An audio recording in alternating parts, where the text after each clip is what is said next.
Buenas tardes a todos y a todas. Gracias por estar conectados una vez más a estos ciclos de diálogos con diferentes académicos y diferentes profesionales de las relaciones internacionales y la ciencia política con el Centro de Estudios de Política Internacional. Este es el ciclo de diálogos en profundidad. Estamos hoy en Buenos Aires, pero conectados con Alemania, con un gran colega que es Franco de Ledone, directamente desde Alemania. Este ciclo intenta hacer una pausa y dialogar en profundidad algunos temas específicos de las relaciones internacionales. Hoy con Franco vamos a estar hablando sobre el ascenso de la derecha radical en Europa, un tema que él es no solo experto, sino que escribe y nos acompaña al CEPI en diferentes ocasiones, porque es un hecho significativo de la política, no solo europea, sino de la política mundial. Va a estar haciendo de host de este día la licenciada Mariana Polisi, profesora, y que ella es la coordinadora del Observatorio de Política Internacional del CEPI, que como ustedes saben tenemos 5 observatorios diferentes.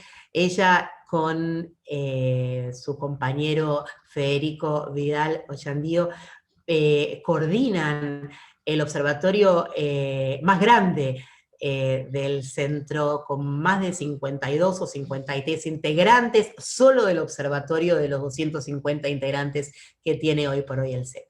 Así que les agradezco, obviamente, a Franco por estar acá, a todos los invitados e invitadas, y al público que está viéndonos por Facebook Live, y le dejo la palabra a Mariana Polisi, que va a hacer la presentación oficial y formal de Franco. Te agradecemos mucho, y Mariana, todo tuyo.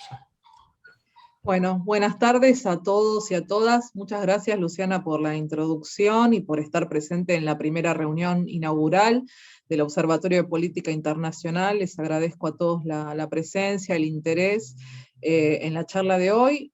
Tenemos un invitado muy destacado que nos va a dar su conferencia magistral desde Alemania, desde Europa, pero para analizar no solo la realidad política europea, sino también el ámbito global y la expansión del fenómeno de la derecha actual.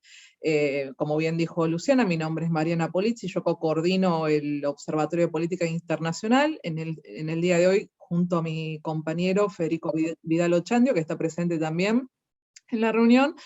Y bueno, vamos a presentar a nuestro invitado de hoy. Él es el doctor Franco de Ledone, él es licenciado en comunicación por la Universidad de La Matanza, doctor en comunicación por la Universidad Frei de Berlín, la Universidad Libre de Berlín.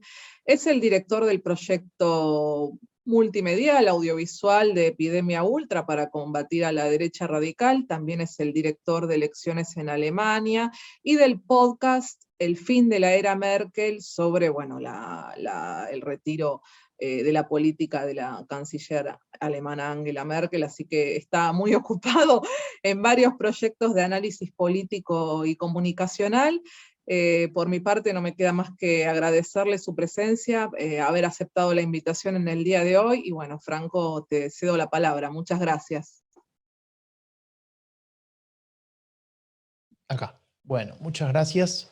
Muchas gracias desde ya por la invitación, para vos, Mariana, para todos los que componen el CEPI, y para Luciana también. Ya estuvimos una vez hablando acá sobre este tema, y hoy me gustaría, bueno, tal vez profundizar algunas cuestiones respecto de este fenómeno, digamos, de este elemento que en Europa es tan importante, este elemento político, que es la derecha radical o el auge de este tipo de partidos y movimientos. Así que les voy a compartir la pantalla para que podamos ver algunos conceptos, ¿no? Ustedes me avisan si se ven bien. Sí, ¿no? Perfecto. Sí, Bueno, perfecto. genial, genial. Bueno, como les decía, este es un fenómeno que ya tiene bastante tiempo, no es algo nuevo. Los investigadores sobre el tema, o las investigadoras, hablan de 4 oleadas de derechas radicales o de ultraderechas en Europa después de la Segunda Guerra Mundial. Actualmente vivimos obviamente la cuarta, pero como les decía, ha habido diferentes momentos y actualmente lo que vemos es una situación en la cual este tipo de partidos, que ahora vamos a describir, tiene un caudal relevante de votos. No siempre ese caudal lo lleva a posiciones de liderazgo o posiciones de gobierno, pero sí en varios casos, ¿no? Y de alguna manera eso lo que muestra es que se convierte en algunos lugares como una opción política válida. En otros lugares aparecen como un partido mediano, pequeño, que si bien no puede llegar al gobierno, condiciona la situación política, en algunos lugares hasta la vuelve inestable, fragmenta lo que sería el espectro político y con eso se complica no solamente la formación de gobierno, como se da en el caso de la mayoría de los países de Europa, que son sistemas parlamentarios, sino también condicionar la agenda, ¿no? Que creo que eso es una de las cosas más relevantes que vamos a hablar en un rato, que tiene que ver con de qué estamos hablando como sociedad, de qué está hablando la política, pero también el resto de los actores, y cómo enfocamos esos temas, es decir, en qué términos analizamos y tomamos decisiones en función de cuestiones clave, como puede ser, por ejemplo, la migración, como puede ser la cuestión de género, de igualdad de género, etc. Entonces, para empezar, les voy a mostrar un mapa que tal vez ya hayan visto, que es de las elecciones europeas de 2019. Este es un mapa que realizó un periódico, el Morgenpost en Berlín, y lo que muestra de alguna manera es el triunfo, digamos, los partidos que triunfaron según distritos electorales, lo más pequeño posible, y si observamos los que son de color celeste, son aquellos en los cuales la derecha radical triunfó, es decir, las opciones más a la derecha del espectro político, sin llegar a ser extremo, y ahora vamos ahí.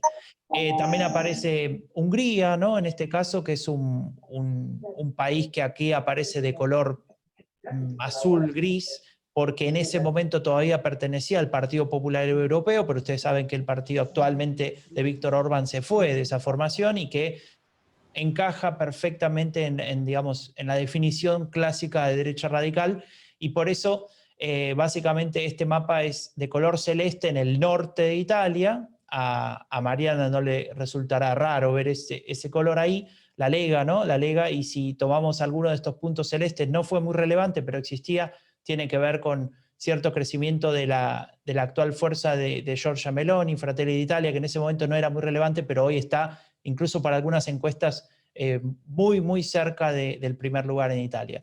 Luego vemos Polonia, ya saben que ahí gobernaban los hermanos Kaczynski, ahora queda un solo hermano, el partido Ley y Justicia, que es muy parecido al partido Fidesz de Hungría que acabo de decir, y también un poco en el este de Alemania, la potencia de Alternative für Deutschland. Bueno, y en el resto de los países vemos algo de Vox, vemos algo de Marine Le Pen, etc. Este mapa, digamos, de alguna manera muestra que en esa elección de 2019 empezaba a aparecer este auge que vemos ahora, porque la cantidad de escaños que le corresponden a partidos de características de derecha radical crecía en relación a la última elección que había sido 5 años antes. Y eso, de alguna manera, se combinaba con la existencia en Estados Unidos, en la presidencia de este señor, que imagino que no se habrán olvidado de él, ¿no? Es verdad que perdió las elecciones, pero todos lo conocen. Y ahí está haciendo un gesto interesante, ¿no? Porque este gesto del dedo, digamos, del circulito y los 3 dedos levantados, tiene que ver con un gesto que marca una especie de código que tiene el supremacismo blanco, ¿no? Ese gesto significa white power, ¿no? Con la white serían los 3 dedos, la W, y el power es el circulito con la muñeca que forma esa letra. Pero bueno, eso es un detalle. En ese, digamos, con la aparición de este señor se empieza a hablar cada vez más en el mundo sobre derecha radical, porque aparece de alguna manera esta idea de que esto no es extrema derecha, pero que es entonces, ¿no? Y claro, en la literatura, en los estudiosos de estos temas, esto ya se había discutido durante mucho tiempo, pero en la opinión pública, en la discusión diaria, incluso en otras regiones, como puede ser América Latina, no se había hablado mucho del tema, hasta que pasó esto. esto también se deben acordar, parece que fue hace una eternidad, pero fue hace un par de meses nomás, es la toma del Capitolio en Estados Unidos, no es el Congreso de la Nación en Argentina, no se confundan, parece, pero no es. Y en ese momento, claro, de pronto todo el mundo y en todos los lugares se hablaba de esto, de la derecha radical. De hecho, para dar un dato, el podcast que hacemos sobre estos partidos, que se llama Epidemia Ultra, que Mariana ya mencionó, ese día tuvo un pico de escuchas que cuadruplicaba lo que veníamos haciendo hasta ese momento, ¿no? Fue una cuestión impresionante. Y en Europa esto parecido ya había pasado. Varios meses antes, a partir de estas marchas anticuarentena, que tiene una composición muy, muy heterogénea, pero dentro de esa composición tiene muchos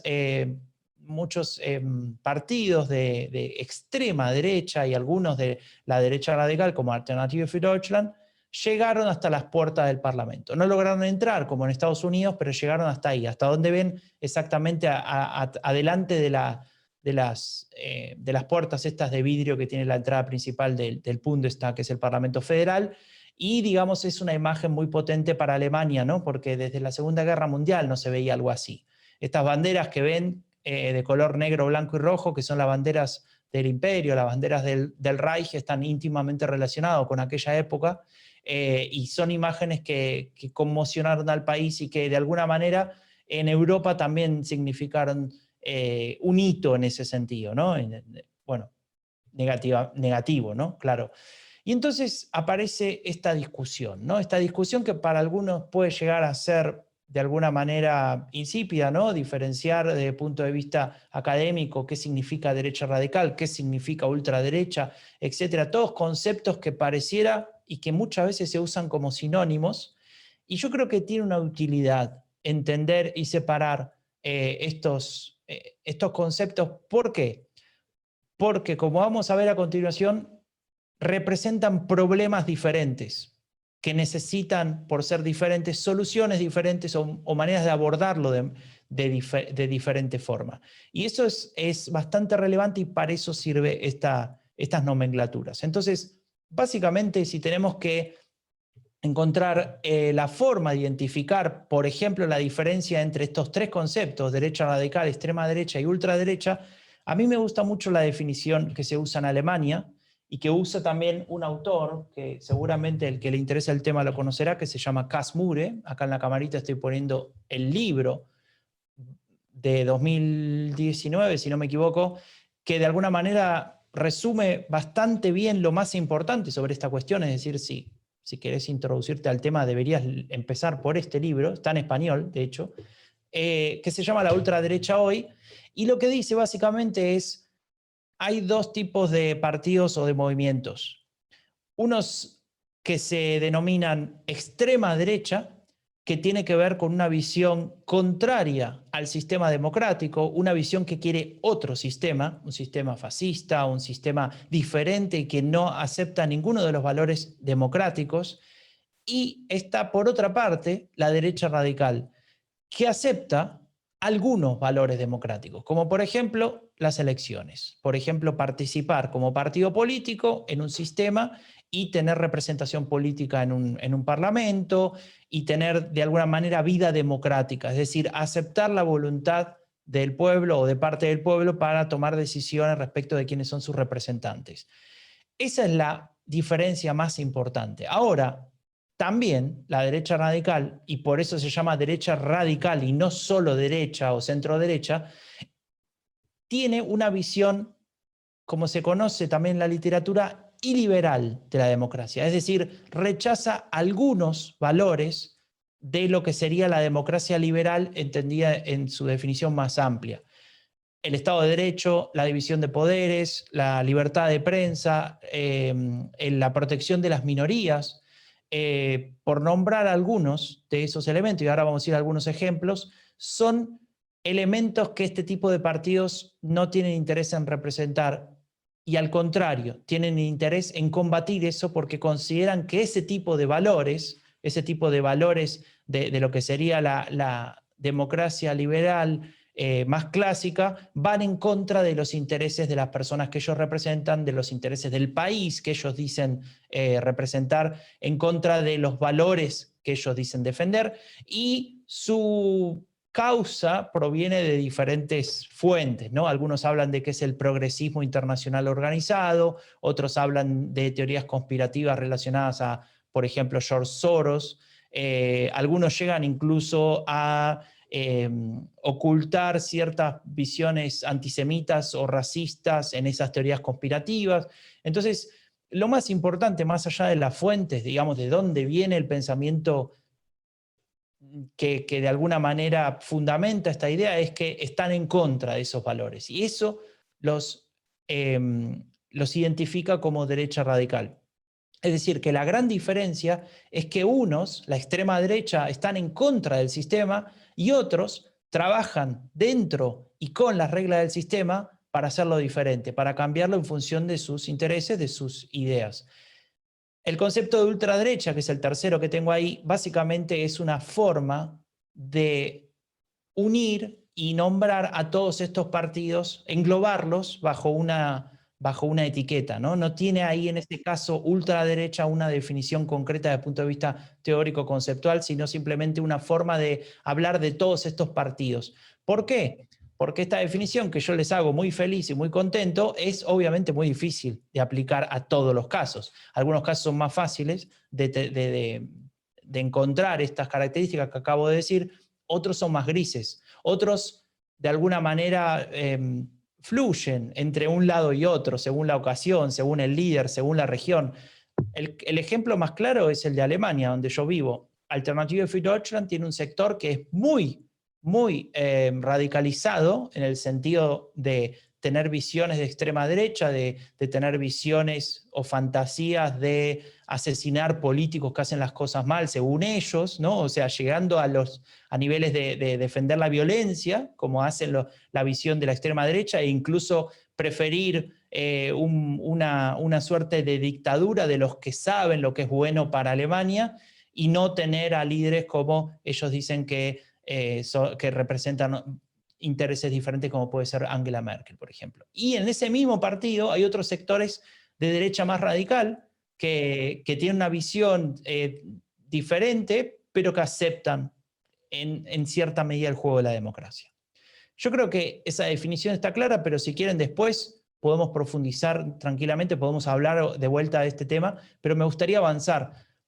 Siguiendo a Cas Mudde, que es este autor holandés que vive en Estados Unidos y que escribe sin parar, y la verdad es que se los recomiendo leer para tener al menos las primeras bases de estas cuestiones. Él habla de tres conceptos, o de tres categorías, mejor dicho, para poder identificar cuando un movimiento, cuando un partido, cuando una fuerza política es de derecha radical. Esto es una teoría, es digamos una forma de intentar categorizar esto, así que es discutible también, pero a mí me parece interesante transmitirlo porque al mismo tiempo me parece muy bueno para la operacionalización, ¿no? Si algunos de ustedes trabajan en esto desde el punto de vista académico, seguramente les va a servir. El primer elemento es el autoritarismo. El autoritarismo entendido como el valor de la disciplina por encima de todo, entendido como la imposibilidad de cuestionar a la autoridad, entendido como políticas de ley y orden, ¿no? En el sentido más clásico, es decir, si queremos solucionar los problemas sociales, seguramente hay que aplicar más seguridad, hay que aplicar más, una visión mucho más, digamos, de controlar al pueblo, y no tal vez de buscar problemáticas en desigualdad, por ejemplo, ¿no? O en ese tipo de desigualdad estructural, etc. Y a eso le podemos agregar el elemento del ultraconservadurismo, que sería esta visión tradicional de una serie de cuestiones que tienen que ver con la familia, que tienen que ver con la religión, que tienen que ver con la identidad, básicamente, entendida como la entiende la derecha radical, que tiene que ver con una visión ultranacionalista y homogénea desde el punto de vista cultural. Pero ya vamos a llegar ahí. Aquí les muestro un ejemplo. Este es el diario Marca, un diario de fútbol de España, y aparece Santiago Abascal, que es el líder del partido Vox, partido de derecha radical español, que dice dos cosas a la derecha abajo, no sé si lo pueden ver, espero que no estén usando el teléfono celular porque es imposible de verlo así, pero yo se los leo. La primera frase es: atacar a los toros es atacar a España, ¿no? Como en una suerte de defensa de lo que él considera valores tradicionales propios, en este caso el espectáculo taurino, de alguna manera intenta quedarse con esa visión de España más tradicionalista. Y el segundo elemento tiene que ver con la cuestión de género y dice: normalmente la mujer no puede competir al mismo nivel del hombre, ¿no?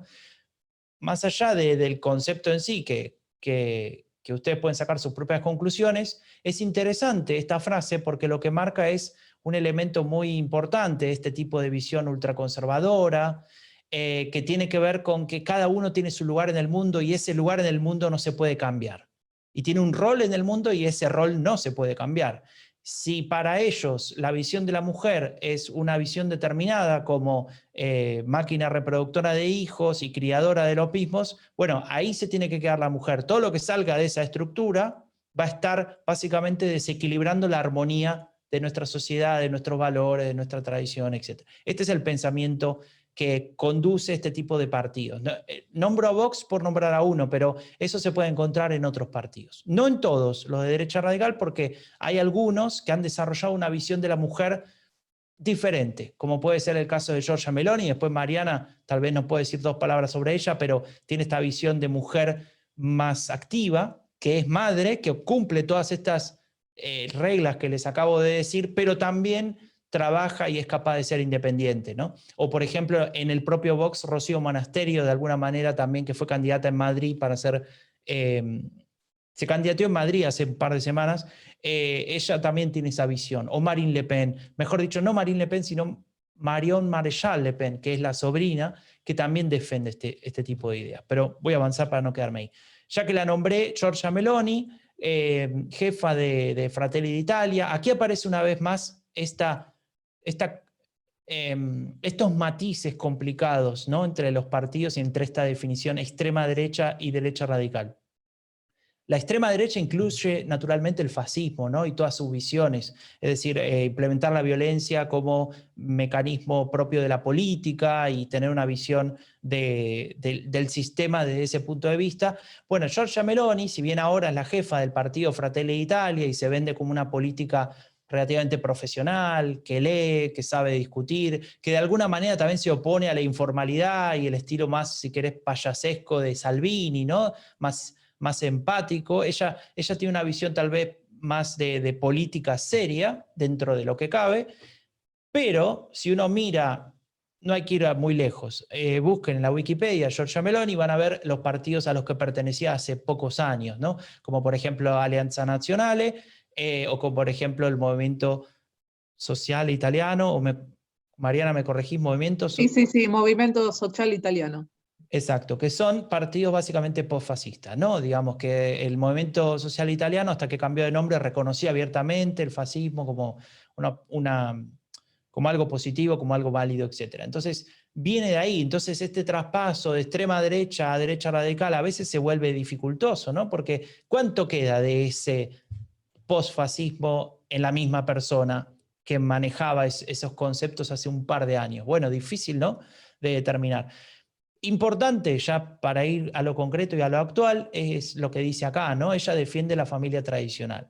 Si tienen ganas, pueden escuchar el episodio de Epidemia Ultra sobre Italia, que lo hicimos, y si no, buscan en YouTube, que es muy divertido, una intervención de Giorgia Meloni, que con eso hicieron un remix y qué sé yo, que dice: io sono una madre, io sono cristiana, io sono Giorgia Meloni, y no voy a tolerar que me digan a mí qué tengo que hacer con diferentes cuestiones. Ahí en ese momento estaba hablando del tema de la libertad de orientación sexual, creo que tenía que ver con eso. Entonces ella decía, el homosexual que haga lo que quiera, pero a mí no me van a venir a decir que eso es lo que yo tengo que aceptar, ¿no? Como que se victimizaba de alguna manera, se ponía en el lugar de que está siendo obligada a aceptar determinadas cuestiones que ella no quiere aceptar, que para ella atacan y ponen en peligro esta concepción de la familia tradicional, obviamente mamá, papá, dos hijos, perro, tal vez gato.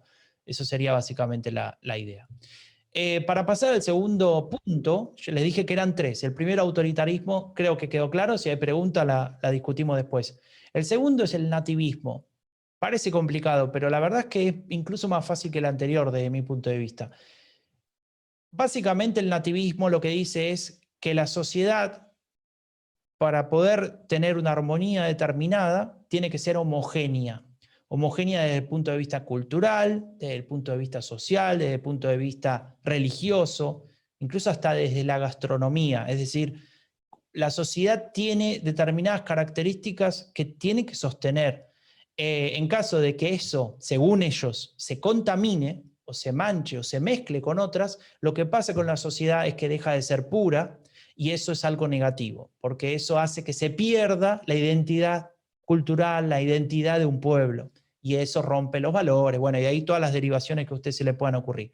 Eso sirve de explicación para cualquier mal de la sociedad, ¿no? Cualquier cosa que esté mal en un pueblo, en un país, tiene que ver con que no se respeta este principio de sociedad homogénea, porque si estuviéramos todos entre nosotros, seguramente no pase nada, no hay criminalidad, todos nos tratamos bien, nadie estafa a nadie, todos felices.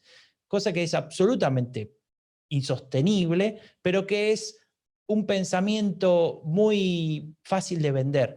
Este pensamiento no es nuevo, este pensamiento tiene muchas décadas, tiene que ver con los pensadores de las nuevas derechas, un movimiento que surge en Francia hace mucho tiempo, que básicamente lo que intentaba era tratar de reconstruir de una manera amable pensamientos básicamente racistas para que puedan llegar a ser de alguna manera aceptados y salir de esa estigmatización que podía llevar la idea del racismo biológico nacionalsocialista, por ejemplo. Esto surge en Francia, estas nuevas derechas, la Nouvelle Droite, tal vez alguno ya escuchó hablar de eso, leyó sobre eso, y básicamente lo que desarrollan son las ideas del racismo cultural, que tiene que ver con el etnopluralismo que les menciono acá en esta lista. Tenemos también un episodio sobre eso, muy corto. Básicamente la idea es que si las sociedades homogéneas existen como tales y tienen su lugar en el mundo, van a ser todas igual de importantes y ninguna superior a la otra, como tal vez decía el nacionalsocialismo, ¿no? Ahora, ¿qué pasa cuando esas sociedades se mezclan? Bueno, se desequilibra todo y ya no puede funcionar bien. Entonces, básicamente lo que ellos dicen es, todas las sociedades y los pueblos son iguales, pero siempre y cuando estén en su lugar, en su hábitat. Cuando uno invade al otro, cuando uno se acerca al otro, lo único que trae son problemas. Un discurso que viene a justificar todas las posiciones anti-migración.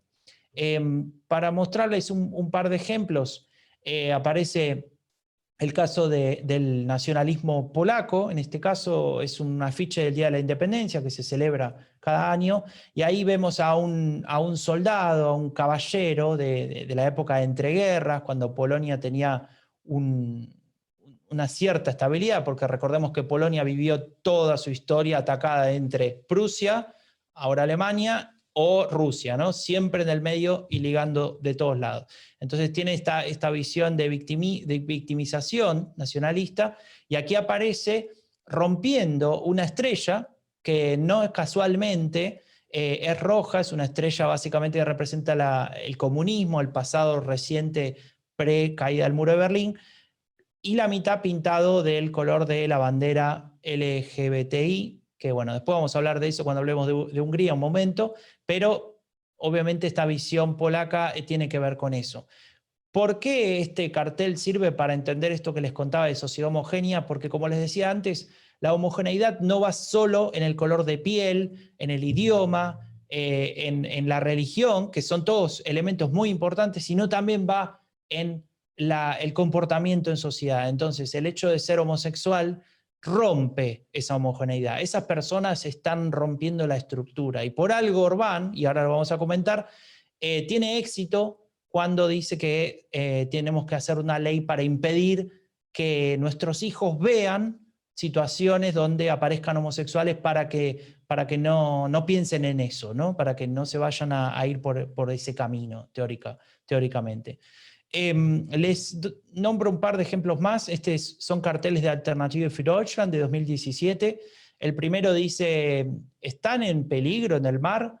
No, en realidad lo que traen es una ola de criminalidad, ¿no? Jugando con la palabra ola y mar y diciendo que los refugiados básicamente lo que traen son problemas. Y ahí hay un dato que no tiene fuente, no tiene nada, dice que el 52% de criminalidad de inmigrantes creció en 2017. Bueno, imposible saber, no sabemos dónde sale ese dato, pero bueno, como es un dato, tiene el impacto de los números, ¿no? De que se autolegitiman de alguna manera.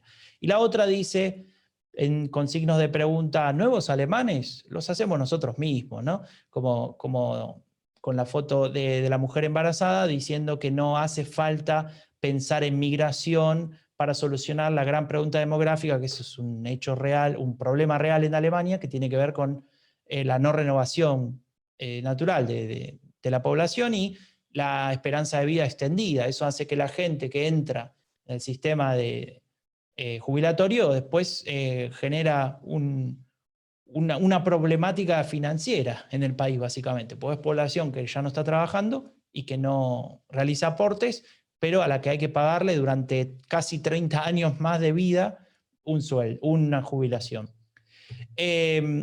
Otro cartel que me parece muy importante, que tiene que ver con cuidar el sistema social, dice arriba, y abajo dice, usemos el dinero para las jubilaciones en lugar de usarlo para inmigrantes ilegales, ¿no? Otra vez poniendo de alguna manera en contraposición dos grupos sociales y obligándote a tomar postura, ¿no? A ponerte de un lado, y en este caso poner de alguna manera a pobres contra pobres. Mi amigo Raúl Gil, con el que hacemos El fin de la era Merkel, él siempre dice, hacer pelear al último contra el antepenúltimo, ¿no? Y digamos, no cambiar nada al fin y al cabo. Es una buena frase de Raúl. Y para el último punto, les quiero hacer mostrar un video. Espero que se escuche bien. No sé si yo puse compartir pantalla con sonido. Eso fue un error. Tal vez tendría que... Voy a dejar de compartir por un momento y voy a volver a compartir, pero con sonido porque no estoy seguro si lo puse. No lo había puesto. Ahí está. Bueno. Este video de alguna manera lo que quiero es mostrarles esta idea de populismo y de paso hacemos una pausa de escucharme. Ich will nicht mehr belogen werden. Was ich auch lese, wo ich es auch lese oder höre. Ich kann vielen Medien nicht mehr vertrauen. Ich will die Wahrheit wieder zurück. Ich möchte gerechte Löhne für gute Arbeit. Alle reden über Managergehälter und Geld für Flüchtlinge. Aber wer denkt an uns? Ich möchte soziale Gerechtigkeit zurück. Ich will, dass der Staat unsere Familien besser unterstützt. Nicht nur mit mehr Geld oder weniger Steuern, sondern auch mit viel mehr Anerkennung. Denn unsere Familien sind es wert, geschätzt zu werden. Dafür will ich Respekt zurück. Ich will, dass sich unsere Frauen und Kinder in unseren Städten wieder sicher fühlen. Deswegen müssen Polizei und Justiz ihre Arbeit konsequent tun dürfen und Verbrechern das Handwerk legen. Ich will Sicherheit und Ordnung wieder zurück. Ich will, dass Familien sich wieder kindgerechte Wohnungen leisten können. Auch mit geringen und mittleren Einkommen. Auch in der Stadt. Ich will bezahlbaren Wohnraum für alle zurück. Unsere Freiheit ist in Gefahr. Unsere Demokratie unter Beschuss.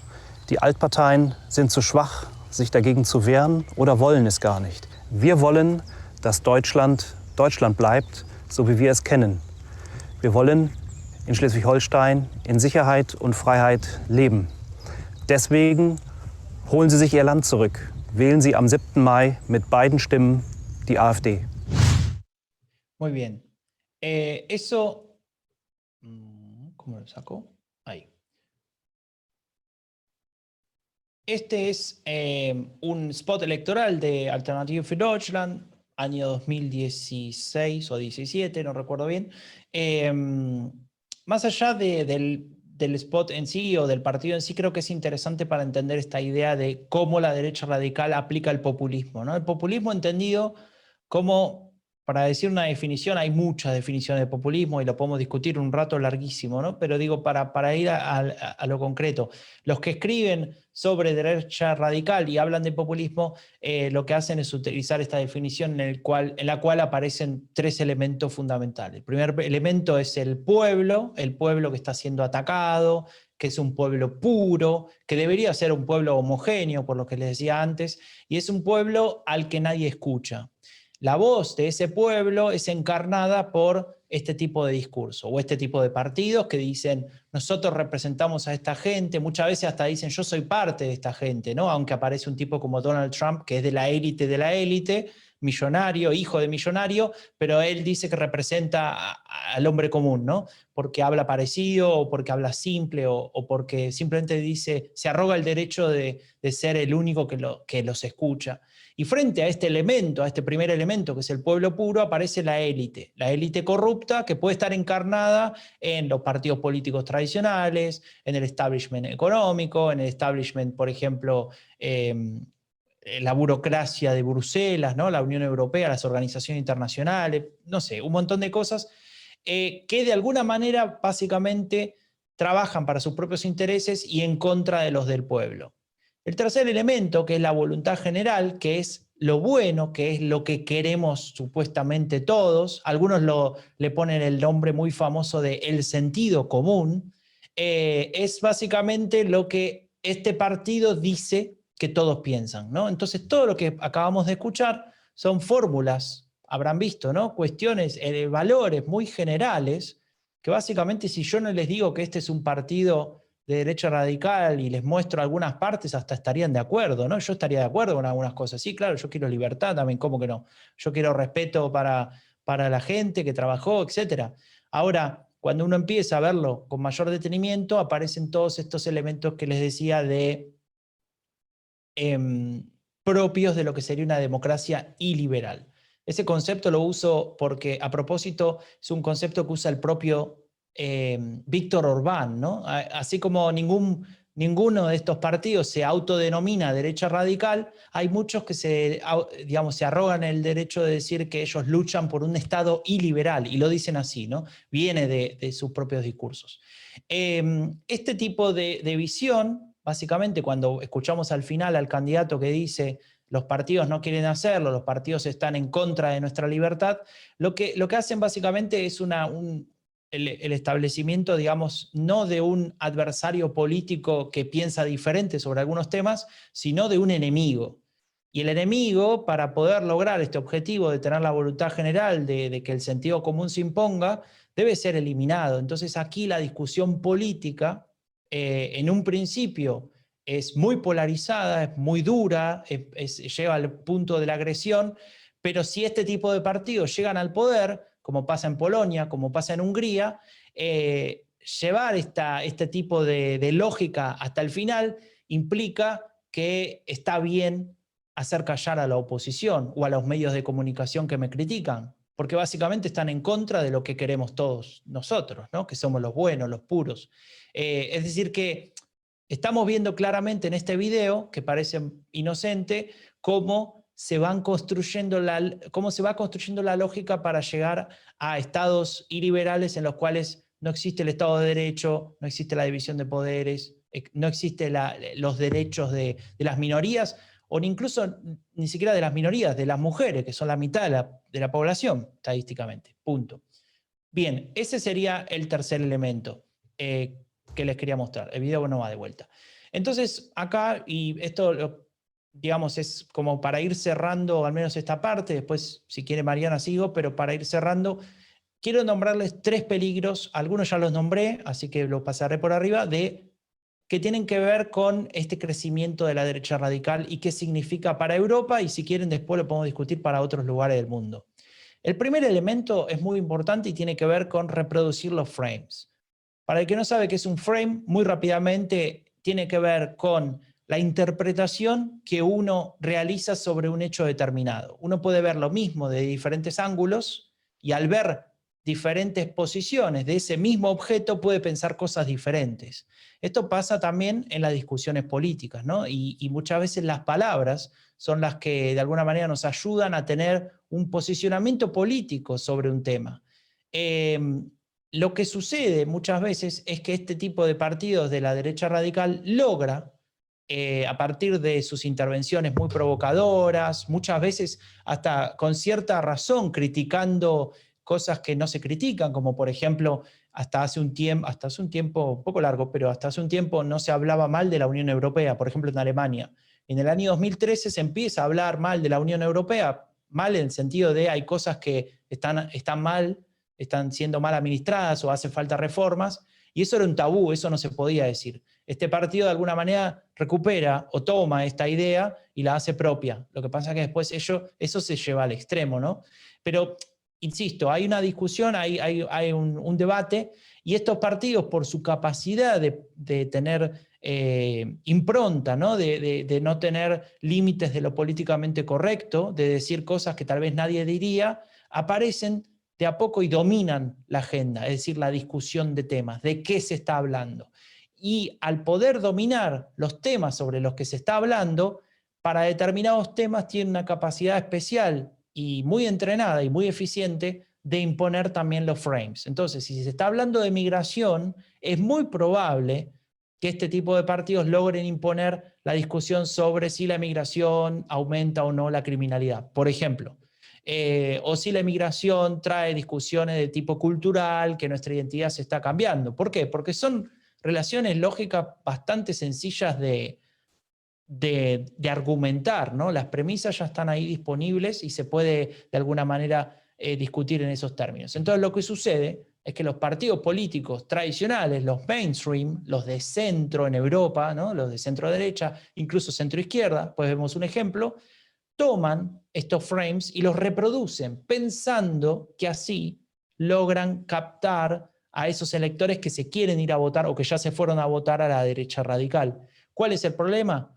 Que se derechiza todo el debate público desde la visión de la derecha radical, y ahí caemos en problemáticas como por ejemplo la de este señor que se llama Markus Söder, que fue candidato en Baviera para ser gobernador, es acá donde vivo justamente, para ser gobernador de esta región, la segunda más importante de Alemania, y él lo que hizo fue pensar, bueno, si copio un poco el discurso de la derecha radical voy a tener muchos votos de ellos, las encuestas le daban justamente esta lógica, y el resultado fue hacer una campaña en torno a la religión, ¿no? Él era el único que defendía los valores cristianos, por eso aparece ahí con la cruz. De hecho la iglesia lo criticó mucho por usar políticamente la imagen de la cruz, o el símbolo, y el resultado final, adivinen cuál fue.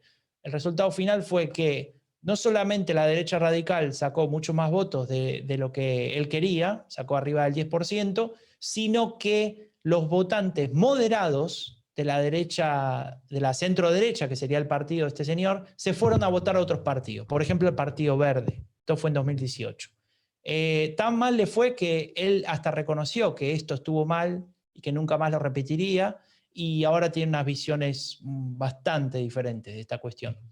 El segundo problema es la cuestión de la polarización afectiva. Yo creo que algunos lo habrán ya leído, ustedes son todos conocedores de esta discusión en la ciencia política seguramente, y tiene que ver con esta crítica hacia lo que sería el enemigo político, o el que sería incluso el que piensa diferente, ubicándolo en un lugar en el cual está mal que sea como es y no que piense como piense. Es decir, uno puede discutir proyectos políticos, visiones, uno puede pensar de la manera A y el otro B, y bueno, se discutirá y se resolverá la cuestión, cada uno tendrá sus argumentos. Ahora, si la discusión no va por el lado de las posiciones políticas, sino por el mero hecho, por ejemplo, de ser homosexual, o de ser de izquierda, o de derecha, o de lo que sea, y a partir de ahí negar tu capacidad o tu derecho a expresar una idea en esa dirección, ese elemento se conoce como polarización afectiva. Es decir, te pongo a vos del otro lado, lo opuesto, pero por esa cuestión de afección y no por un posicionamiento político que se puede llegar a discutir. Ahí, en esa, digamos, ese elemento aparece muy claro cuando hablamos del ataque a minorías, de la reducción de derechos de esas minorías, y aparece el ejemplo de Víctor Orbán, ¿no? Que ya se los nombré antes. Todos habrán visto lo que pasó, ¿cuándo fue? Miércoles, martes, no me acuerdo. Partido de fútbol entre la selección de Alemania y de Hungría. Esta es la cancha del Bayern München. el estadio. Bueno, y pueden poner colores. Entonces obviamente esta imagen no existió, está hecha, y básicamente es la bandera del LGTBI, o que representa esa comunidad, y de alguna manera era una supuesta, un mensaje para criticar a Orbán, que hacía pocos días antes, él junto a su partido en su parlamento de Hungría habían promulgado una ley que digamos, que limita,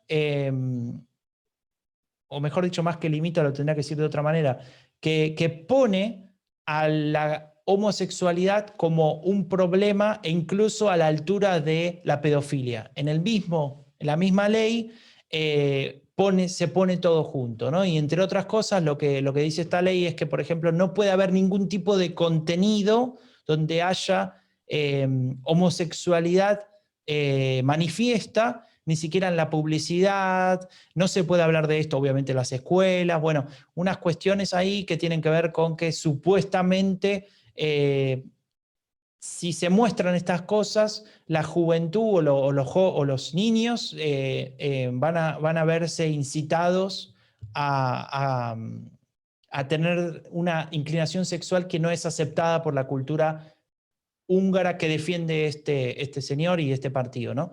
Entonces, claro, en esa discusión lo que empezamos a ver es que determinadas personas, por su orientación sexual, básicamente, tienen menos derechos que otras, ¿no? O sea, ahí aparece una discusión sobre derechos humanos en el sentido más amplio, y es una discusión que creo que se tiene que dar no en un símbolo que se puede generar en un estadio de fútbol, sino, por ejemplo, en la propia Unión Europea, donde tal vez, más allá de los mensajes de repudio, se tolera que pase esto, ¿no?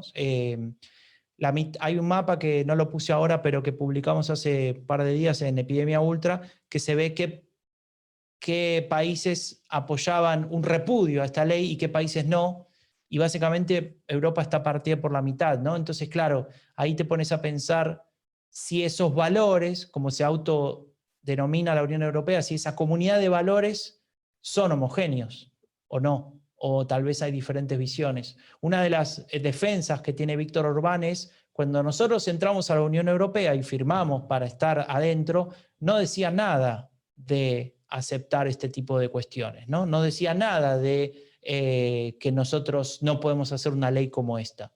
Y bueno, a partir de ese tipo de argumentaciones es como se sostiene en el tiempo y genera un verdadero desafío para la Unión Europea, especialmente ahora que va a cambiar el liderazgo en nuestros países más importantes. Y cierro con el último, que creo que es muy interesante, porque tal vez a más de uno los va a dejar con un signo de interrogación en la cabeza. Estuvimos hablando de la centro-derecha y de cómo esa centro-derecha incorpora los frames, de cómo, por ejemplo, un partido de centro-derecha, como era el de Orbán hace un tiempo, en los 90, se transforma en derecha radical y genera esa metamorfosis que escribo acá, es decir, que es un partido que empieza intentando defender los valores de la democracia después del periodo comunista y termina atacando esos valores, ¿no? Que de alguna manera en algún punto defendía en los 90, pero esta problemática de la derecha radical también afecta a partidos de la centroizquierda. Es decir, a partidos que tal vez de algún punto de vista no tendrían que tener ningún tipo de relación, ¿no?, con la derecha radical. La derecha radical en el sentido, definición de derecha, básicamente sacando radical, derecha, una visión en la cual la inequidad no es un problema, ¿no? O sea, como les decía antes, cada uno tiene su lugar en el mundo y se tiene que sostener así. Una visión de ese tipo, imposible de entender, por ejemplo, en una socialdemocracia, ¿no? Entonces, en ese punto aparece el Partido Socialdemócrata danés, que ya antes de ser gobierno, creo que en 2018 entra gobierno, pero ya desde antes apoyaba políticas públicas abiertamente acordes a la agenda de la derecha radical, antimigración, pero con humillación, ¿no?, muy potentes en ese sentido, votando desde la oposición a favor de alguna de estas leyes.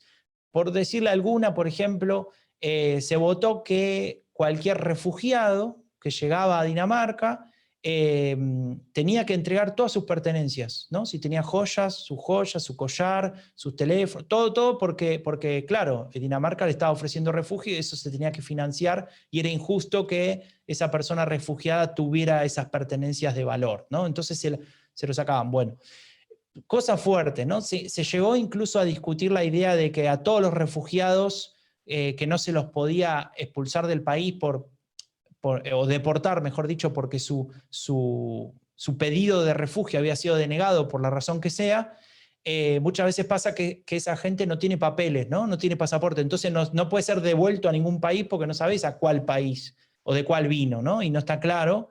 Entonces habían planteado la idea de, en una isla deshabitada, en el Mar del Norte, enviar a esa gente a vivir a la isla, ¿no?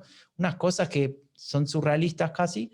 Y todo esto planteado desde un gobierno que era la centro-derecha y el partido de derecha radical. Cuando entra la socialdemocracia al gobierno, en la campaña ya prometía estas políticas anti-inmigración. Y cuando gana la elección, efectivamente, lo que sucede es que se implementan políticas públicas propias de la ideología de la derecha radical. Por ejemplo, en este caso,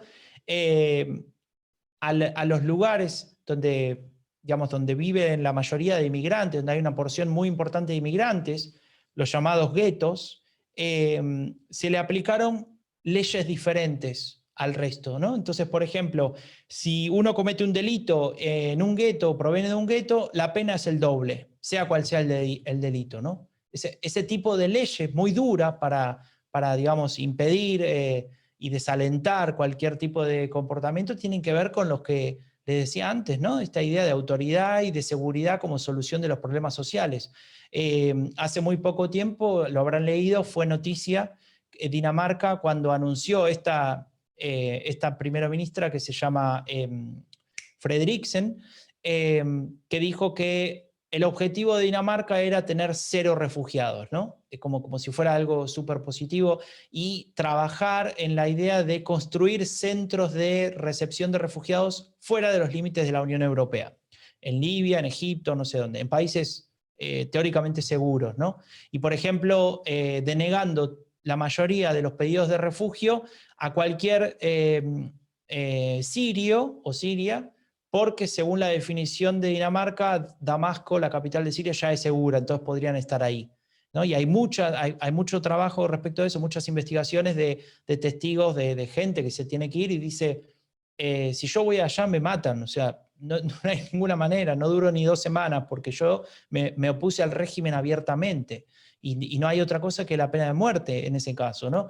Es decir, un miedo que es auténtico y que no tiene que ver con una suerte de inmigración económica que venga a de alguna manera perjudicar la situación de Dinamarca. Pero bueno, les quería mostrar este caso de Frederiksen y de la socialdemocracia europea para de alguna manera ejemplificar que este problema de la derecha radical, como decía un profesor, Abou Chadi, que entrevisté hace un tiempo para un podcast, tal vez no tenga que ver tanto con los partidos políticos concretamente, con Vox, con AfD, con el que sea, con el de Orbán o con la Lega Nord o con la Lega, sino más bien con la ideología de estos partidos, que más allá de si estos partidos tienen o no éxito, si desaparecen, si gobiernan pero luego desaparecen, con que esa ideología luego se queda en nuestra sociedad, con que esa forma de pensar se incorpora a la agenda y al argumentario de los partidos políticos de centro, que son los que pueden ganar elecciones, como esta señora o como los otros que les nombré. Y ese es el gran peligro, no solamente para la democracia liberal y todos los valores de Estado de Derecho, de libertad de prensa, de derecho de las minorías, sino también de lo que nosotros entendemos como vivir en paz, en armonía y tener tolerancia y bienestar de manera aceptable para todos los ciudadanos. Así que yo lo dejaría ahí. Hay una parte más que después la podemos discutir, que tiene que ver con qué se hizo, qué se hace que se ha hecho sobre la derecha radical o para luchar contra ella, pero prefiero ahora hacer una pausa y que Mariana haga su comentario y tal vez algunas preguntas, etc. Así que muchas gracias y bueno, seguimos ahora. Bueno, Franco, muchas gracias por la exposición muy detallada y taxativa y clara y pedagógica. Así que bueno, yo como docente también te doy gracias, pues fue bastante clarificador el tema del estiramiento conceptual, de qué es derecha radical, ultraderecha, que a veces más que nada en los medios de comunicación muchos periodistas lo toman como que son sinónimos y no es así, ¿no? Nos llegaron algunas preguntas que yo las quiero resumir entre los dos continentes, ¿no? Entre Europa y América Latina. La primera para hacerte con respecto a Europa, íbamos a preguntarte lo de Orbán, pero bueno, vos lo clarificaste en tu presentación, así que eso lo vamos a dejar de lado, pero sí te quiero preguntar respecto al fin de la era Merkel, como bien se titula tu podcast, respecto del peligro, ¿no? De Alternativa por Alemania, si vos considerás que el retiro de una figura tan importante, no solo a nivel alemán, sino europeo, como Angela Merkel, puede, con la crisis del COVID y los cambios sociopolíticos y económicos que seguramente esta pandemia trajo y va a continuar su curso, puede convertirse en una alternativa hegemónica al estilo, por ejemplo, de la Lega Nord en Italia, que es el primer partido político a nivel nacional. ¿Vos creés que eso pueda llegar a suceder? Y en segundo lugar, para traerte a América Latina, porque muchas veces al hablar del tema de la derecha radical, a mí me acusan siempre de europeísta, ¿no? Mis colegas, porque piensan que es un fenómeno que se recorta solamente a la Unión Europea, a la Europa Occidental, al espacio postsoviético, y creemos que este es un fenómeno que puede expandirse, o sea, que tiene la potencialidad de expandirse a lo largo del globo, como vemos en otras latitudes, por ejemplo, India, con el caso de Modi. Entonces te pregunto, ¿vos crees que en América Latina podemos tomar esta advertencia como un caso serio? O sea, lo primero que podemos pensar es en Bolsonaro, pero ¿vos ves que esto se puede expandir, por ejemplo, a un país como Argentina o a Chile con potencialidad de efectivamente surgir? Bueno, te respondo estas dos lo más sintético que puedo. Primero, sobre Alemania, yo no creo que el Partido Alternativo für Deutschland tenga ahora mismo ningún tipo de chance de ser ni siquiera un partido muy relevante, es decir, de tener un resultado como el de la última vez que salieron terceros y que por haberse formado una gran coalición entre el primero y el segundo quedan como jefe de la oposición, ¿no? Toda una revolución.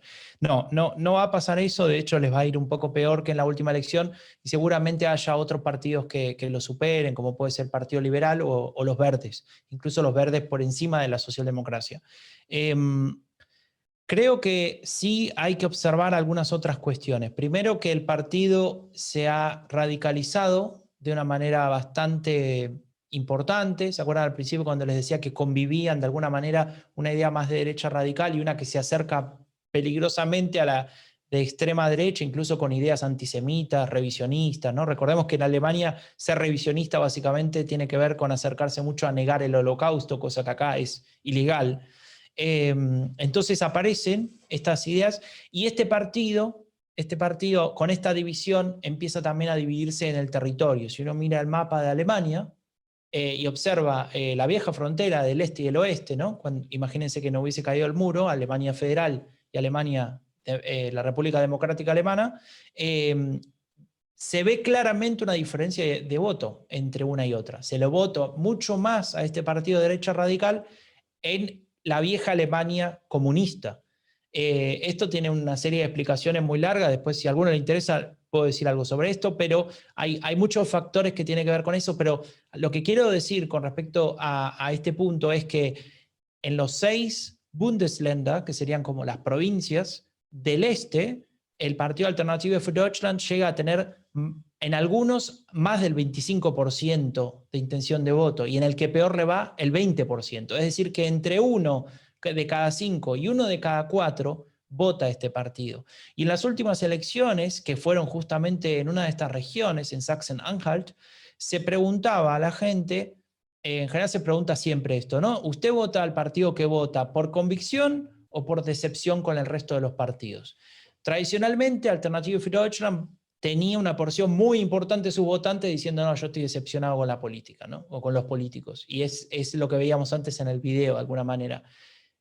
Ese número estaba siempre por arriba del 75%, un número altísimo. Bueno, ese número se redujo. Y actualmente los que votan a AfD por convicción, que era alrededor del 20 y pico por ciento, ahora están en 44%. Es decir, que la mitad casi de la gente que vota a este partido acepta esta agenda de alguna manera, ¿no? O al menos dice que acepta. Después puede ser que si uno lo pone contra el programa o con lo que piensan, cambie la situación. Pero en principio es interesante ver ese punto. Entonces lo que tenemos es un partido que, si bien a nivel federal va a perder importancia, va a ganar importancia a nivel regional como representante de una serie de demandas y de problemáticas que, ahí sí debo decir, el resto del espectro político no sé si no ve, pero sí que le cuesta mucho abordar en ese sentido. Entonces, bueno, después si quieren digo algo más sobre el este de Alemania.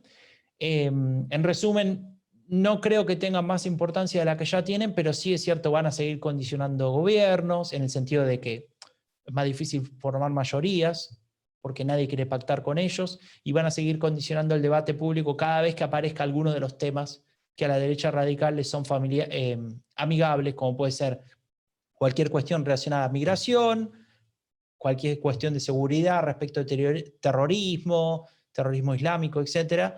Y cualquier cuestión que tenga que ver con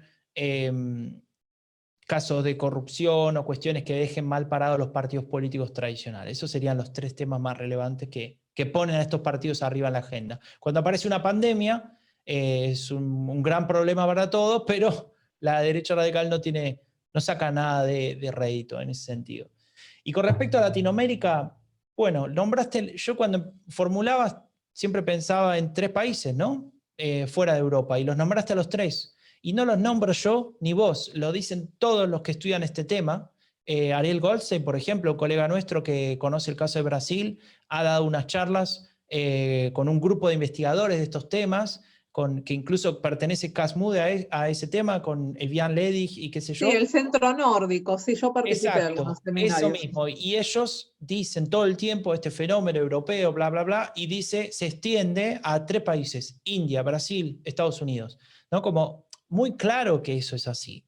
Alguno me ha dicho, bueno, pero India, qué sé yo, bueno, tenés que ver el caso de manera, te diría, relativamente superficial, y ya te das cuenta que está en esa línea, ¿sí? El partido de Narendra Modi, el Bharatiya Janata Party, donde hay una visión de supremacista, una visión supremacista de intolerancia respecto a las minorías, de ordenamiento muy autoritario, de limitación de los poderes, de mayorías imposibles de controlar en el Congreso, etc.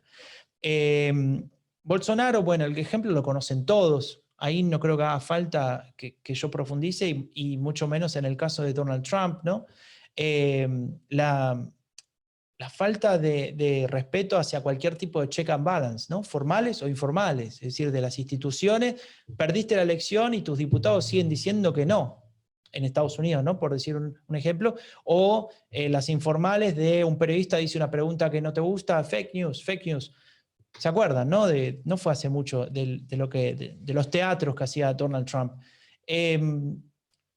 Yo no puedo descartar que cualquier país de Latinoamérica tenga este tipo de respuesta política ante situaciones de inestabilidad, que pueden ser propias, puede tener su propio contexto, eso está claro, y va a tener seguramente la forma propia de América Latina, ¿no? O sea, estas definiciones que de alguna manera están construidas en base a las derechas radicales de Europa Occidental, bueno, tienen que acomodarse y estirarse cuando, por ejemplo, vamos a los casos de Europa del Este, incluso que es al lado, o de cualquier otro caso en el mundo. Estos, digamos, son definiciones académicas que defendemos, que discutimos, pero no son más que eso, y que se adaptan a los contextos concretamente analizados. En ningún lado de estas definiciones dicen que, por ejemplo, el caso del independentismo catalán iba a disparar y a catapultar a Vox a tener el lugar que tiene ahora en la política española. Así como, por el contrario, el nacionalismo flamenco iba a hacer lo mismo, pero a favor de la derecha radical de esa región en Bélgica, por ejemplo, ¿no? Como fue el Vlaams Blok y después Vlaams Belang, o la Nueva Alianza Flamenca. O el nacionalismo padano.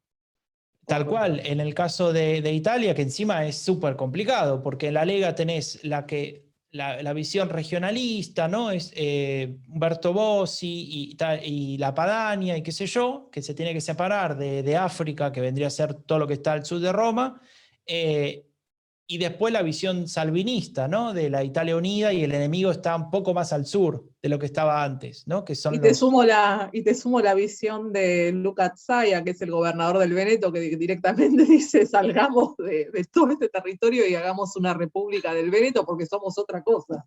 Claro, bueno, por eso es, a ver, a lo que quería ir con esto es que está claro que cada país, cada contexto tiene sus propias particularidades, y América Latina no tiene por qué no ser así, pero sí me parece que se puede dar eso, se puede dar tranquilamente, y hay ciertos discursos y ciertos manifestaciones, digamos, públicas en la cual uno puede observar determinados lineamientos que, sin necesidad de decir que eso está o no coordinado, está claro que hay elementos que se parecen mucho a eso, ¿no? Y también, y para cerrar, es algo que todavía no tiene tal vez la suficiente fuerza como para ocupar un lugar importante en la discusión pública, pero los que estudiamos estos temas lo miramos, y yo lo miro particular con bastante precaución, y es la aparición de ciertas redes y organización internacional que se intenta construir a partir de diversas fundaciones o think tanks. Hay una que se llama Disenso, que es una fundación fundada por, valga la redundancia, por el partido Vox, que dice defender los valores de la iberósfera, es decir, no existe el concepto de Iberoamérica, sino la iberósfera, que teóricamente tendría una serie de valores, no sé cuáles, X, que ellos determinan porque sí, iba a decir una barbaridad, pero no la digo, y que básicamente reúnen a todos los que piensan más o menos igual. Entonces aparece en una lista que de alguna manera los que apoyan estas ideas de la Fundación Disenso, no solamente la gente de Vox, sino que aparece Giorgia Meloni, aparece como firmantes, ¿no? El hijo de Bolsonaro, el líder del Partido Republicano de derecha radical chileno, José Antonio Kast, defensor de la dictadura pinochetista, y así una serie de nombres. Entonces, claro, no quiere decir que estén organizados, no quiere decir que hay uno que dice, bueno, ahora hay que decir tal cosa y así tenés éxito, etc. Pero sí que aparecen ciertas relaciones y ciertos encuentros que a mí me da que pensar que América Latina no tiene por qué ser la excepción. Y para cerrar, Alemania era la excepción hasta 2013 y España era la excepción hasta 2015. Y así podría seguir con Portugal era la excepción hasta 2020. Ningún país es inmune a la derecha radical, porque el problema es que la derecha radical ha conseguido tomar e interpretar determinadas demandas, determinados problemas en la sociedad que el resto de los partidos por ahora no ha sido capaz de abordar de la manera, no voy a decir correcta, pero de una manera que a esos sectores les satisfaga, ¿no? Sí, perfecto, Franco. Mira, nos llegaron más preguntas, pero más que nada muchas de ellas englobaron algunas de las cosas que yo también te pregunté y algunas de tus exposiciones. Por una cuestión de tiempo, el tema es apasionante y podríamos estar hablando horas y horas, pero quisiera que por último nos muestres esas estrategias que se han elaborado para combatir a la derecha radical, y con eso cerraríamos la presentación del día de hoy, como para el plus de que los invitados puedan conocer un poco más sobre cómo combatir el fenómeno. Dale, bueno, les comparto de vuelta pantalla. A ver, hay no sé qué es eso. Hay 5 acciones que según los que han estudiado el tema, de alguna manera identifican como acciones para combatir a la derecha radical y a la extrema derecha también. Esto es interesante, el autor Rovira Kaltwasser, que es un chileno que estudia populismo, pero que también ha estudiado un poco este tema. Y que es brillante, realmente. Sí, y él también desarrolla un poco esto. Entonces yo tomo un poco de lo que dice de él y algunos otros autores. Son 5 cosas que le voy a contar. La primera es la demarcación, es la más clásica, la que todos conocen, el famoso cordón sanitario, que tiene su nacimiento de alguna manera reciente, o al menos en la historia reciente en Bélgica, con la intención de, digamos, de impedir que el Vlaams Blok de ese momento tenga algún tipo de influencia política. Entonces, después aparece en Francia, bueno, aparece en muchos lugares, pero la idea es eliminar de la discusión pública y política a la derecha radical o a la extrema derecha, ignorándola, no pactando con ella, pero tampoco discutiendo ningún tema, etc. Eso es una solución que podría parecer lógica, decir, bueno, si no los dejamos formar parte, listo, fin de problema, pero es que es complicada, primero porque a esos partidos las votó una serie de personas, ¿no? Entonces de alguna manera estás complicando algunos de los principios de la democracia, ¿no? Que, bueno, están representando a gente, ¿no? No es que se impusieron ahí, punto. Y por otra parte, por su aplicación y su eficiencia. Si solamente en un parlamento X no se habla con la extrema derecha, pero todo lo que dicen y hacen aparece en todos los medios de comunicación y se discute sobre eso, y hay programas de televisión y están invitados todos los líderes de estos partidos, etc., bueno, ahí se complica. ¿Dónde está el cordón sanitario? Si igual te siguen marcando la agenda de la discusión pública, ¿no? Entonces ves, por ejemplo, en un diario alemán, hace un tiempo ya largo, se hablaba de que hay una especie de fraude del asilo, que era lo que decía Alternative für Deutschland, fraude del asilo porque la gente viene a Alemania y como que se lleva plata del sistema social y después se vuelve a ir a su país, ¿no? Este discurso básicamente reproducía la lógica y los argumentos de la derecha radical. Y también aparece el elemento de la venta, ¿no? Digamos, de que es atractivo. Algunos le dicen far-right porn, ¿no? Como la pornografía de la ultraderecha, porque claro, imagínate, este tipo haciendo un discurso que es casi igual al de Goebbels, ¿no? Entonces, claro, aparece en primera plana. ¿Y cuál es el problema? Y bueno, que le estamos dando un montón de publicidad a una persona que tal vez no merece tanta publicidad, no por lo que dice, sino porque no está representando a mucha gente como para aparecer en la tapa del diario. Entonces, ahí se genera una discusión y un debate en los medios de comunicación de qué es noticia y qué vale la pena publicar y qué tiene que ver con la discusión política concreta de lo que le interesa a una sociedad y qué es puro show y espectáculo, ¿no? Cosa que les beneficia claramente. Con lo cual, esta es una estrategia bastante discutible en términos de su aplicación y de su efectividad. La segunda es la confrontación, el enfrentamiento directo con este tipo de partido, la discusión de ideas, etc.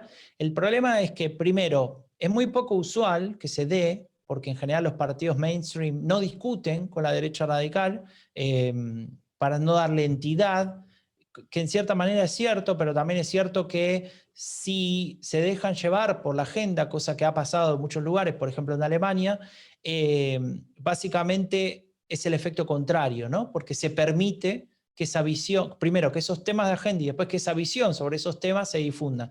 Acá tengo una imagen de Angela Merkel en el año 2017 frente a su contrincante socialdemócrata Martin Schulz, expresidente del Parlamento Europeo, que eran los dos candidatos a ser canciller, 2017.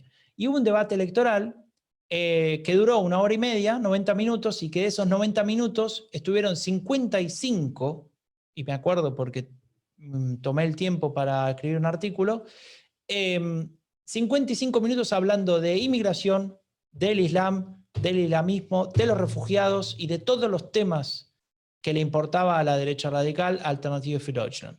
Es decir, que el partido que no estaba presente en esa discusión era el ganador del debate, porque todos los políticos estaban discutiendo sobre esos temas, ¿no?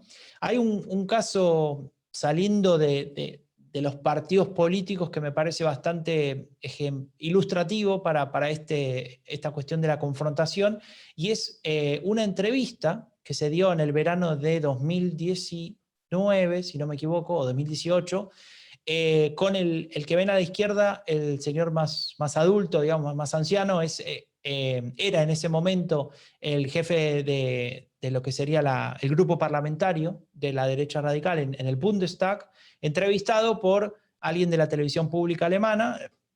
2 palabras, la televisión pública alemana no es como Canal 7, sino que es lo más visto de Alemania, o sea, todo el mundo mira esos 2 canales, hay 2 de televisión pública, y son los canales más importantes en términos de discusión política, ¿no? Y una de las instituciones no formales que tiene estos canales es esta entrevista de verano, que es cuando no hay nada, cuando no pasa nada, porque no hay discusión política, entonces se entrevistan a los jefes de los partidos o de los grupos parlamentarios.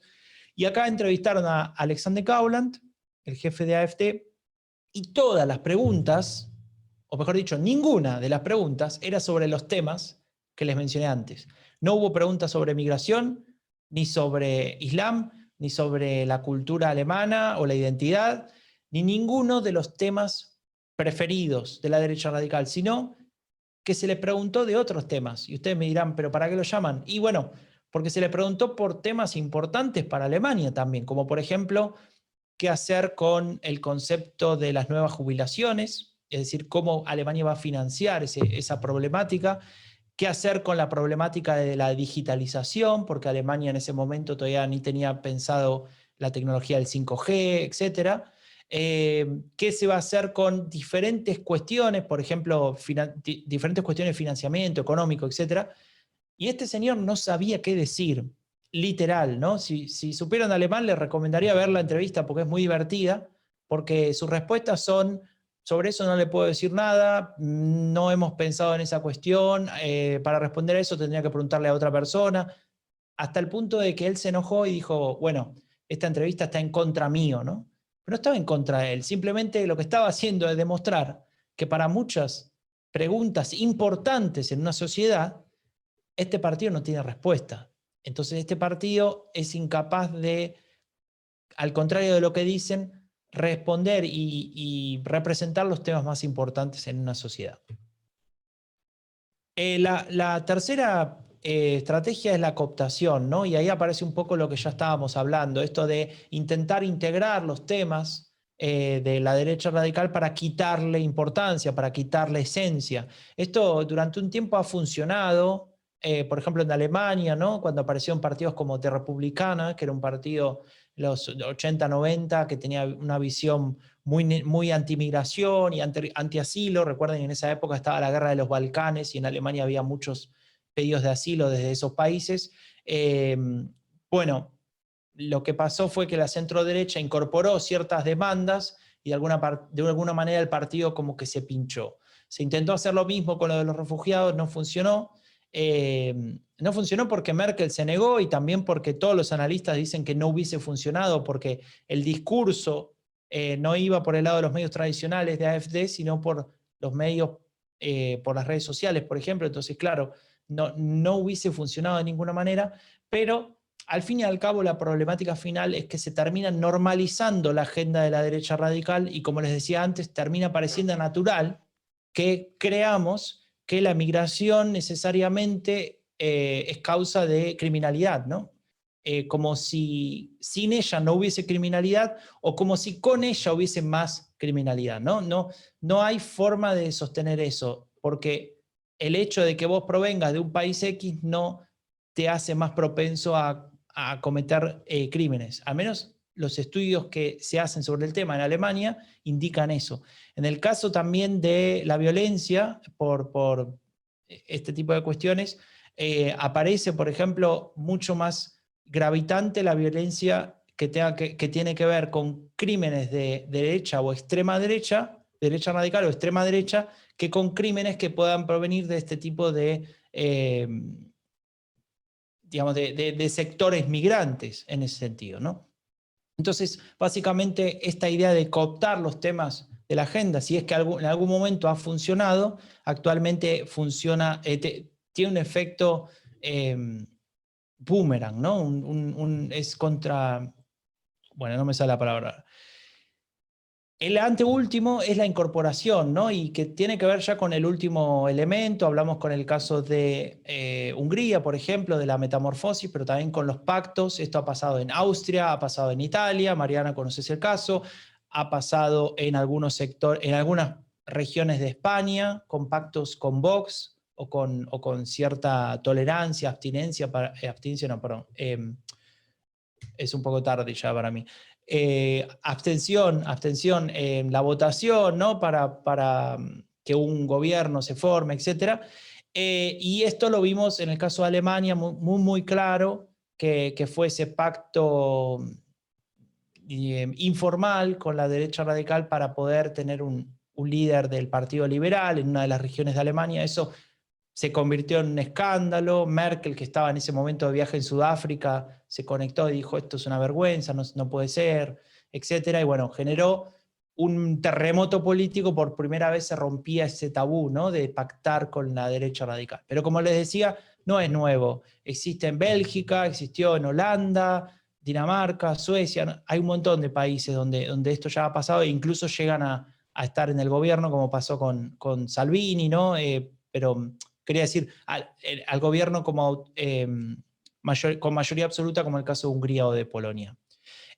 Con lo cual, digamos, incorporarlo como la idea de, bueno, si los tenemos de nuestro lado, los neutralizamos y por tener responsabilidades de gobierno se controlan y tienen otra visión. Bueno, esto no es así. Las políticas públicas que se aplican son las que tienen que ver con esa ideología. Vox, por ejemplo, en España pone como condición para firmar un pacto que, por ejemplo, determinadas políticas de género se eliminen, ¿no? Y esto pasó en Andalucía.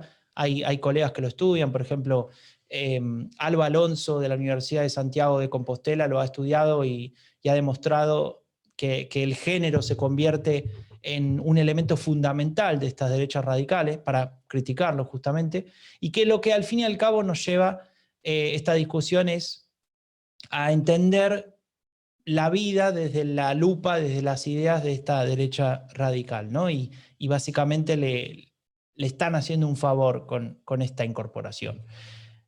Para cerrar, claro, está la estrategia de largo plazo, la más difícil, la que ustedes me dirán, bueno, mira qué fácil, y sí, es un problema, pero el primero son dos partes. La primera es lo que los autores le llaman purga, que sería básicamente control y castigo, persecución de este tipo de partidos. En general esto pasa con la extrema derecha porque, claro, ponen en peligro el sistema, la democracia. En el caso alemán, por ejemplo, está penado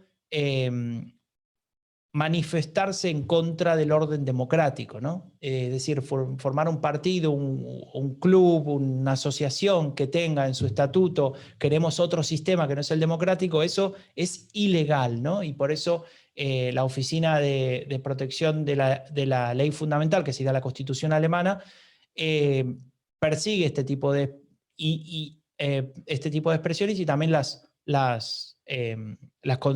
¿cómo se dice? Las prohíbe.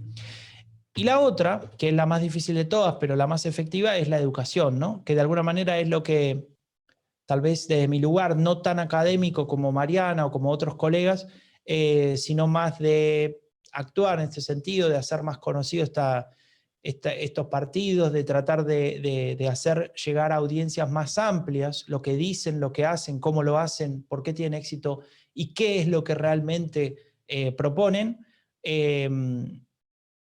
Me gusta y me interesa trabajar en ese sentido. Promover estos valores, promover lo que decíamos antes, que justamente es el problema de esta ideología, ¿no? De esta visión de la inequidad como algo aceptable, ¿no?